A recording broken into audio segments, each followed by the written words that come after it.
ಆತ್ಮೀಯ ವಿದ್ಯಾರ್ಥಿಗಳೇ, ಈ ಒಂದು ವಿಡಿಯೋದಲ್ಲಿ ನಾವು ಜೀವಕ್ರಿಯೆಗಳು ಪಾಠದ ಹಿಂದಿನ ಅಭ್ಯಾಸದ ಪ್ರಶ್ನೋತ್ತರಗಳನ್ನು ನೋಡೋಣ. ಮೊದಲನೇ ಪ್ರಶ್ನೆ, ಮನುಷ್ಯರಲ್ಲಿ ಮೂತ್ರಪಿಂಡಗಳ ಪ್ರಮುಖ ಕಾರ್ಯ ಪೋಷಣೆ, ಉಸಿರಾಟ, ವಿಸರ್ಜನೆ, ಸಾಗಾಣಿಕೆ. ಸೊ ಇಲ್ಲಿ ಮೂತ್ರಪಿಂಡಗಳು ವಿಸರ್ಜನೆ ಮಾಡ್ತಕ್ಕಂಥ ಕೆಲಸವನ್ನು ಮಾಡ್ತವೆ. ಆದ್ದರಿಂದ ಸರಿಯಾದ ಉತ್ತರ ವಿಸರ್ಜನೆ.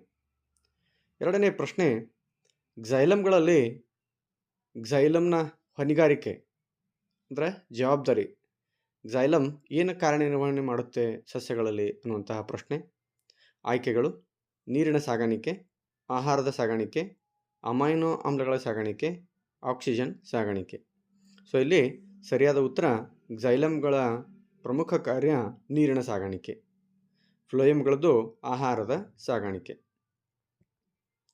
ಮುಂದಿನ ಪ್ರಶ್ನೆ, ಸ್ವಪೋಷಕ ಪೋಷಣಾ ವಿಧಾನದ ಅವಶ್ಯಕತೆಗಳೆಂದರೆ, ಅಂದರೆ ಸಸ್ಯಗಳು ಏನು ತಮ್ಮ ಆಹಾರವನ್ನು ತಾವೇ ತಯಾರಿಸಿಕೊಳ್ಳುತ್ತವೆ, ಆ ಸ್ವಪೋಷಕದ ಪೋಷಣಾ ವಿಧಾನದ ಅವಶ್ಯಕತೆ ಏನಿದೆ ಅನ್ನುವಂಥದ್ದು. ಏನೇನ ಆಹಾರ ತಯಾರು ಮಾಡಲಿಕ್ಕೆ ಏನೇನು ಬೇಕಾಗ್ತದೆ ಅನ್ನುವಂತಹ ಪ್ರಶ್ನೆ. ಆಯ್ಕೆಗಳು: ಕಾರ್ಬನ್ ಡೈಆಕ್ಸೈಡ್ ಮತ್ತು ನೀರು, ಆಪ್ಷನ್ 2 ಕ್ಲೋರೋಫಿಲ್, ಮೂರನೇದ್ದು ಸೌರ ಬೆಳಕು, ನಾಲ್ಕನೇದ್ದು ಈ ಮೇಲಿನ ಎಲ್ಲವು. ಅಂದರೆ ಸ್ವಪೋಷಕಗಳು ತಮ್ಮ ಪೋಷಣೆಯನ್ನು ಮಾಡಿಕೊಳ್ಳುವ ಸಲುವಾಗಿ ಯಾವ ಯಾವ ಅಂಶಗಳ ಅವಶ್ಯಕತೆ ಇದೆ ಅನ್ನುವಂತಹ ಒಂದು ಅಂಶ.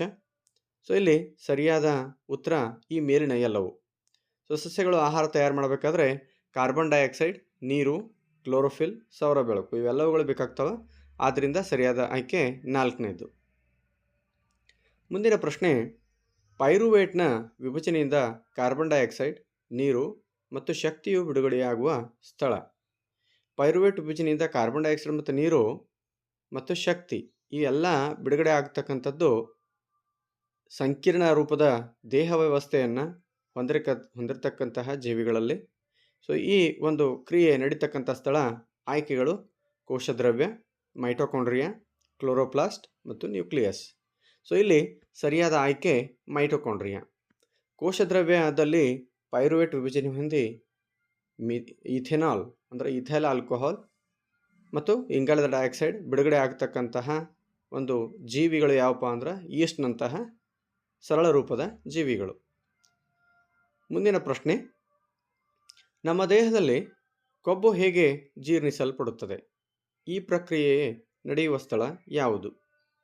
ಸೊ ಮೊದಲನೇದಾಗಿ ನಮ್ಮ ದೇಹದಲ್ಲಿ ಕೊಬ್ಬಿನ ದೊಡ್ಡ ದೊಡ್ಡ ಕಣಗಳು ಪಿತ್ತರಸದ ಸಹಾಯದಿಂದ ಚಿಕ್ಕ ಚಿಕ್ಕ ಕಣಗಳಾಗಿ ಎಮಲ್ಸೀಕರಣಗೊಳ್ಳುತ್ತವೆ. ನಂತರ ಮೇದೋಜರಕ ಗ್ರಂಥಿಯಿಂದ ಬಿಡುಗಡೆ ಆಗ್ತಕ್ಕಂತಹ ಲೈಪೇಸ್ ಅಂತಕ್ಕಂಥ ಕಿಣ್ವ ಏನು ಮಾಡ್ತದೆ ಅಂದರೆ ಕೊಬ್ಬನ್ನು ಮೆದಾಮ್ಲ ಮತ್ತು ಗ್ಲಿಸರಾಲ್ ಆಗಿ ಪರಿವರ್ತಿಸುತ್ತದೆ. ಸೊ ಈ ರೀತಿಯಾಗಿ ನಮ್ಮ ದೇಹದಲ್ಲಿ ಕೊಬ್ಬು ನಿಧಾನವಾಗಿ ಜೀರ್ಣಿಸಲ್ಪಡುತ್ತದೆ. ಸೊ ಈ ಪ್ರಕ್ರಿಯೆ ನಡೀತಕ್ಕಂಥ ಸ್ಥಳ ಯಾವುದಪ್ಪ ಅಂತಂದ್ರೆ ಸಣ್ಣ ಕರಳು. ಸೊ ಮುಂದಿನ ಪ್ರಶ್ನೆ, ಆಹಾರದ ಜೀರ್ಣಕ್ರಿಯೆಯಲ್ಲಿ ಲಾಲಾರಸದ ಪಾತ್ರವೇನು? ನಮ್ಮ ದೇಹದ ಬಾಯಿಯಲ್ಲಿ ಲಾಲಾರಸ ಬಿಡುಗಡೆ ಆಗ್ತದೆ. ಈ ಲಾಲಾರಸ ಆಹಾರದ ಜೀರ್ಣಕ್ರಿಯೆಯಲ್ಲಿ ಯಾವ ರೀತಿ ಪ್ರಮುಖ ಪಾತ್ರವನ್ನು ವಹಿಸ್ತೈತಿ ಅನ್ನುವಂಥದ್ದನ್ನು ನಾವಿಲ್ಲಿ ನೋಡೋಣ. ಸೊ ಬಾಯಲ್ಲಿರ್ತಕ್ಕಂತಹ ಲಾಲಾರಸ ಅಮೈಲೇಸ್ ಕಿಣ್ವವನ್ನು ಹೊಂದಿರ್ತದೆ. ಈ ಅಮೈಲೇಸ್ ಕಿಣ್ವ ಕೇವಲ ಪಿಷ್ಟದ ಕಣಗಳನ್ನು ಸರಳ ಘಟಕವಾಗಿ ಮಾಡತಕ್ಕಂತಹ ಕೆಲಸ ಅಂದರೆ ಮಾಲ್ಟೋಸ್ ಆಗಿ ಮಾಡ್ತಕ್ಕಂಥ ಕೆಲಸವನ್ನು ಈ ಲಾಲಾರಸದ ಅಮೈಲೇಸ್ ಕಿಣ್ವ ಮಾಡ್ತೈತಿ. ಸೊ ಈ ರೀತಿಯಾಗಿ ಆಹಾರ ಜೀರ್ಣಕ್ರಿಯೆಯಲ್ಲಿ ಲಾಲಾರಸ ಏನು ಮಾಡ್ತದೆ, ಪ್ರಮುಖ ಪಾತ್ರವನ್ನು ವಹಿಸುತ್ತದೆ.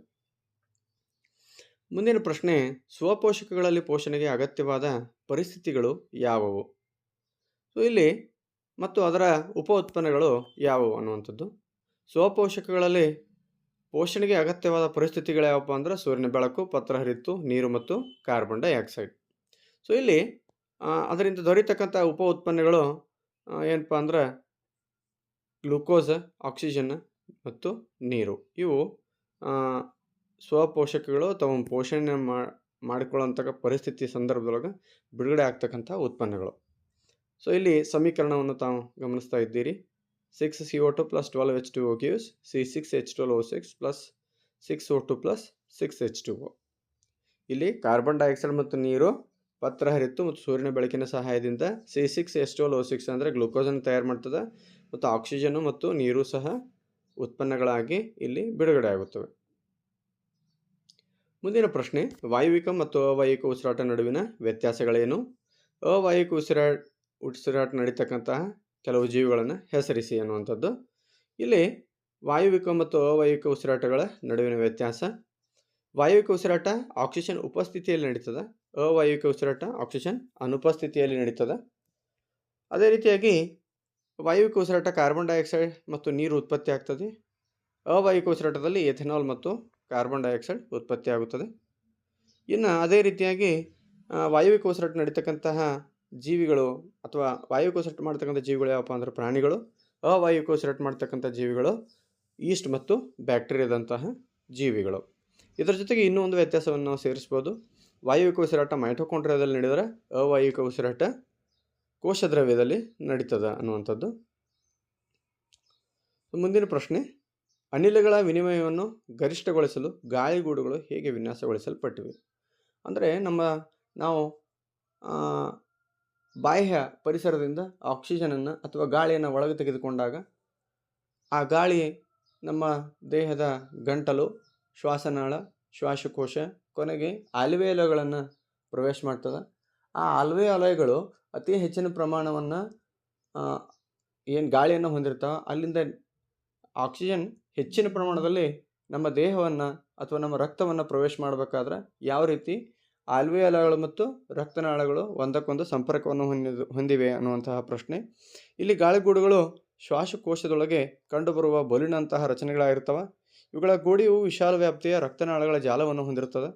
ಇವುಗಳು ಅನಿಲಗಳ ವಿನಿಮಯಕ್ರಿಯೆಗೆ ಸೂಕ್ತ ಮೇಲ್ಮೈಯನ್ನು ಒದಗಿಸುತ್ತವೆ ಅನ್ನುವಂಥದ್ದು. ಮುಂದಿನ ಪ್ರಶ್ನೆ, ನಮ್ಮ ದೇಹದಲ್ಲಿ ಹಿಮೋಗ್ಲೋಬಿನ್ ಕೊರತೆಯಿಂದ ಉಂಟಾಗಬಹುದಾದ ಸಮಸ್ಯೆಗಳೇನು? ಇಲ್ಲಿ ನಮ್ಮ ದೇಹದಲ್ಲಿ ಹಿಮೋಗ್ಲೋಬಿನ್ ಅನ್ನುವಂಥದ್ದು ಇದು ಆಕ್ಸಿಜನ್ ಸಾಗಾಣಿಕೆಗೆ ಅತಿ ಅವಶ್ಯಕವಾಗಿರ್ತಕ್ಕಂಥ ಒಂದು ಘಟಕ. ನಮ್ಮ ದೇಹದಲ್ಲಿ ಹಿಮೋಗ್ಲೋಬಿನ್ ಆಕ್ಸಿಜನ್ ಸಾಗಾಣಿಕೆಯಲ್ಲಿ ಪ್ರಮುಖ ಪಾತ್ರವನ್ನು ವಹಿಸ್ತದೆ. ಹಿಮೋಗ್ಲೋಬಿನ್ ಕೊರತೆ ಇದ್ದಾಗ ರಕ್ತ ಏನು ಮಾಡ್ತದೆ ಅಂತಂದರೆ ದೇಹಕ್ಕೆ ಅಗತ್ಯವಾಗಿರ್ತಕ್ಕಂಥ ಆಕ್ಸಿಜನ್ನ ಪೂರೈಸಲಿಕ್ಕೆ ಸಾಧ್ಯ ಆಗೋದಿಲ್ಲ ಅದಕ್ಕೆ. ಸೊ ಇದರಿಂದಾಗಿ ದೇಹಕ್ಕೆ ಕಡಿಮೆ ಪ್ರಮಾಣದ ಶಕ್ತಿ ಲಭ್ಯವಾಗಿ ವ್ಯಕ್ತಿ ಏನಾಗ್ತದೆ ಅಂದರೆ ಆಯಾಸದಿಂದ ಬಳಲುತ್ತಾನೆ ಅನ್ನುವಂಥದ್ದು. ಸೊ ಮುಂದಿನ ಪ್ರಶ್ನೆ, ಮನುಷ್ಯರಲ್ಲಿ ಇಮ್ಮಡಿ ಪರಿಚಲನೆಯನ್ನು ವಿವರಿಸಿ, ಇದು ಏಕೆ ಅಗತ್ಯವಾಗಿದೆ? ಇಮ್ಮಡಿ ಪರಿಚಲನೆ ಅಂತಂದ್ರೆ ರಕ್ತವು ನಮ್ಮ ಇಡೀ ದೇಹವನ್ನು ಒಂದು ಸಾರಿ ಸಂಚರಿಸಬೇಕಾದ್ರೆ ಹೃದಯವನ್ನು 2 ಸಾರಿ ಹಾದು ಹೋಗತಕ್ಕಂಥದ್ದು ಇರ್ತದೆ. ಸೊ ಈಗ ಇದಕ್ಕೆ ಏನಂತಾರಪ್ಪ ಅಂದರೆ ಇಮ್ಮಡಿ ಪರಿಚಲನೆ ಅಂತ ಹೇಳಿ ಕರೀತಾರೆ.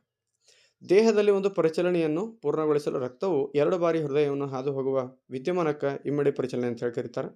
ಸೊ ಇದರ ಅಗತ್ಯವೇನಿದೆ ಅನ್ನುವಂತಹ ಪ್ರಶ್ನೆ ಇದೆ. ಶ್ವಾಸಕೋಶದಿಂದ ಆಕ್ಸಿಜನ್ ಪಡೆಯಲ್ಪಟ್ಟ ರಕ್ತವು ಹೃದಯವನ್ನು ತಲುಪುತ್ತದೆ. ಹೃದಯದ ಗೋಡೆಗಳು ಸಂಕುಚಿಸಿದಾಗ ರಕ್ತವು ದೇಹದ ಇತರ ಭಾಗಗಳಿಗೆ ಅಗತ್ಯವಾದ ಆಕ್ಸಿಜನನ್ನು ಒದಗಿಸಿ ಕಾರ್ಬನ್ ಡೈಆಕ್ಸೈಡನ್ನು ಪಡೆದುಕೊಂಡು ಪುನಃ ಹೃದಯಕ್ಕೆ ತಲುಪುತ್ತದೆ.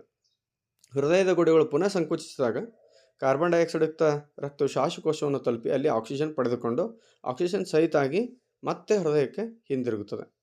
ಸೊ ಇದರ ಅವಶ್ಯಕತೆ ಏನಿದೆಪ್ಪ ಅಂತಂದರೆ ದೇಹದ ಎಲ್ಲ ಅಂಗಗಳಿಗೆ ಸಾಕಷ್ಟು ಆಕ್ಸಿಜನನ್ನು ರಕ್ತವು ಪೂರೈಸಬೇಕಾಗ್ತದೆ. ಇದರಿಂದಾಗಿ ದೊರಕುವ ಅಧಿಕ ಶಕ್ತಿಯು ಮಾನವನ ದೇಹದ ಉಷ್ಣತೆಯನ್ನು ಕಾಪಾಡಿಕೊಳ್ಳಲಿಕ್ಕೆ ಮತ್ತು ಅನೇಕ ರೀತಿಯ ಕಾರ್ಯಚಟುವಟಿಕೆಗಳನ್ನು ಮಾಡಲಿಕ್ಕೆಯೂ ಸಹ ಇದು ಸಹಾಯಕಾರಿಯಾಗಿದೆ. ಇದರಿಂದ ಆಕ್ಸಿಜನ್ ರಹಿತ ರಕ್ತವನ್ನು ಶ್ವಾಸಕೋಶಗಳಿಗೆ ಸಂಪೂರ್ಣವಾಗಿ ಪೂರೈಸಿ ಶೀಘ್ರವಾಗಿ ಆಕ್ಸಿಜನ್ ಪೂರಿತಗೊಳಿಸಬಹುದಾಗಿದೆ. ಸೊ ಈ ಎಲ್ಲ ಏನು ಕೆಲಸಗಳಿದಾವೆ ಎಲ್ಲ ಹಿಮೋಗ್ಲೋಬಿನ್ ಕೆಲಸ ಮಾಡ್ತದೆ. ಇಮ್ಮಡಿ ಪರಿಚಲನೆಯಿಂದ ಇದು ನಡೀತದೆ ಅನ್ನುವಂಥದ್ದು. ಸೊ ಮುಂದಿನ ಪ್ರಶ್ನೆ, ಝೈಲಮ್ ಮತ್ತು ಫ್ಲೋಯಮ್ಗಳಲ್ಲಿನ ವಸ್ತುಗಳ ಸಾಗಾಣಿಕೆಯ ನಡುವಿನ ವ್ಯತ್ಯಾಸಗಳು ಯಾವುವು ಅನ್ನುವಂಥದ್ದು. ಸೊ ಈಗಾಗಲೇ ನಾವು ಚರ್ಚಿಸಿದಂತೆ ಝೈಲಮ್ ಸಸ್ಯಗಳಲ್ಲಿ ನೀರು ಮತ್ತು ಖನಿಜಗಳ ಸಾಗಾಣಿಕೆ ಮಾಡ್ತದೆ. ಇದು ಝೈಲಮ್ ಪ್ಯಾರಂಕೈಮ, ಝೈಲಮ್ ನಾರು ಮತ್ತು ಝೈಲಮ್ ನಳಿಕೆಗಳು ಮತ್ತು ಟ್ರ್ಯಾಕಿಡ್ಗಳು ಅನ್ನುವಂತಹ ವಿಶಿಷ್ಟವಾದ ಜೀವಕೋಶಗಳನ್ನು ಒಳಗೊಂಡಿರ್ತದೆ. ಅದೇ ರೀತಿಯಾಗಿ ಫ್ಲೋಯಮ್ ಅನ್ನುವಂಥದ್ದು ಸಸ್ಯದ ವಿವಿಧ ಭಾಗಗಳಿಗೆ ಆಹಾರದ ಸಾಗಾಣಿಕೆ ಮಾಡ್ತಕ್ಕಂಥ ಕೆಲಸ ಮಾಡ್ತದೆ. ಇದು ಜರಡಿನಾಳಗಳನ್ನು ಹೊಂದಿರ್ತೈತಿ, ಸಂಗಾತಿ ಜೀವಕೋಶಗಳನ್ನು ಹೊಂದಿರ್ತೈತಿ. ಫ್ಲೋಯಮ್ ನಾರು ಮತ್ತು ಫ್ಲೋಯಮ್ ಪ್ಯಾರಂಕೈಮ ಅಂತಕ್ಕಂತಹ ಜೀವಕೋಶಗಳನ್ನು ಇದು ಹೊಂದಿರುತ್ತದೆ ಅನ್ನುವಂಥದ್ದು. ಇನ್ನು ಕೊನೆಯ ಪ್ರಶ್ನೆ, ರಚನೆ ಮತ್ತು ಕಾರ್ಯನಿರ್ವಹಣೆಯ ಆಧಾರದ ಮೇಲೆ ಶ್ವಾಸಕೋಶಗಳಲ್ಲಿರುವ ಗಾಳಿಗೂಡುಗಳನ್ನು ಮತ್ತು ಮೂತ್ರಪಿಂಡಗಳಲ್ಲಿರ್ತಕ್ಕಂಥ ನೆಫ್ರಾನ್ಗಳನ್ನು ಹೋಲಿಕೆ ಮಾಡಿರಿ ಅನ್ನುವಂಥ ಪ್ರಶ್ನೆ. ಇಲ್ಲಿ ರಚನೆ ಮತ್ತು ಕಾರ್ಯನಿರ್ವಹಣೆ ಆಧಾರದ ಮೇಲೆ ಗಾಳಿಗೂಡುಗಳನ್ನು ಮತ್ತು ನೆಫ್ರಾನ್ಗಳನ್ನು ಹೋಲಿಕೆ ಮಾಡ್ತಕ್ಕಂಥ ಒಂದು ಪ್ರಶ್ನೆ. ಗಾಳಿಗೂಡುಗಳ ಶ್ವಾಸಕೋಶಗಳಲ್ಲಿ ಇದ್ದರೆ ನೆಫ್ರಾನ್ಗಳು ಮೂತ್ರಪಿಂಡದ ರಚನಾತ್ಮಕ ಮತ್ತು ಕಾರ್ಯನಿರ್ವಾಹಕ ಘಟಕಗಳಾಗಿರ್ತವೆ. ಸೊ ಇಲ್ಲಿ ಶ್ವಾಸಕೋಶದ ಗಾಳಿಗೂಡುಗಳು ಎಂಥ ರಚನೆ ಹೊಂದಿರ್ತಪ್ಪ ಅಂತಂದ್ರೆ ಶ್ವಾಸಕೋಶದೊಳಗೆ ಕಂಡು ಬರ್ತಕ್ಕಂಥ ಇವು ಬಲೂನಿನಾಕಾರದ ರಚನೆಗಳು. ಇವುಗಳ ಗೋಡೆ ವಿಶಾಲ ವ್ಯಾಪ್ತಿಯ ರಕ್ತನಾಳಗಳ ಜಾಳಗಳನ್ನು ಹೊಂದಿರುತ್ತವೆ. ಇವುಗಳ ಅನಿಲಗಳ ವಿನಿಮಯ ಕ್ರಿಯೆಗೆ ಸೂಕ್ತ ಮೇಲ್ಮೈಯನ್ನು ಇವು ಒದಗಿಸುತ್ತವೆ.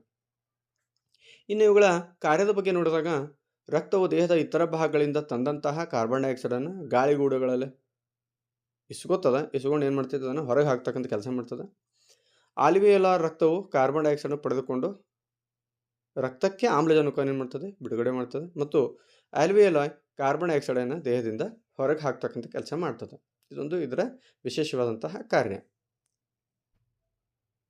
ಅದೇ ರೀತಿ ಮೂತ್ರಪಿಂಡದ ನೆಫ್ರಾನ್ಗಳು ವಿಶೇಷವಾದ ರಚನೆಯನ್ನು ಹೊಂದಿರುತ್ತವೆ. ನೆಫ್ರಾನ್ ಮೂತ್ರಪಿಂಡದ ರಚನಾತ್ಮಕ ಮತ್ತು ಕಾರ್ಯನಿರ್ವಾಹಕ ಘಟಕ ಅಂತ ಹೇಳಿ ನಾವು ಕರಿತೀವಿ. ಇದು ಬಟ್ಟಲಿನ ಆಕಾರದ ಬೌಮನ್ ಬಟ್ಟಲನ್ನು ಹೊಂದಿರುತ್ತದೆ. ಇವು ಕುಣಿಕೆಯಂತಹ ರಚನೆಗಳನ್ನು ಹೊಂದಿದ್ದು ರಕ್ತನಾಳಗಳಿಂದ ಸುತ್ತುವರಿಯಲ್ಪಟ್ಟಿರ್ತವೆ. ರಕ್ತದಲ್ಲಿರ್ತಕ್ಕಂತಹ ನೈಟ್ರೋಜನ್ ತ್ಯಾಜ್ಯಗಳನ್ನು ಇವು ಸ್ವೀಕರಿಸ್ತವೆ. ಆಮೇಲೆ ಇವುಗಳ ಕಾರ್ಯನಿರ್ವಹಣೆ ಏನಪ್ಪ ಅಂದ್ರೆ ನೆಫ್ರಾನ್ ಮೂತ್ರಪಿಂಡಕ್ಕೆ ಪ್ರವೇಶಿಸಲ್ಪಡ್ತಕ್ಕಂತಹ ಸೋಸಿ ಆ ರಕ್ತವನ್ನು ಶುದ್ಧೀಕರಣ ಮಾಡ್ತಕ್ಕಂತಹ ಕೆಲಸವನ್ನು ಇವು ಮಾಡ್ತಾ ಇರ್ತವೆ.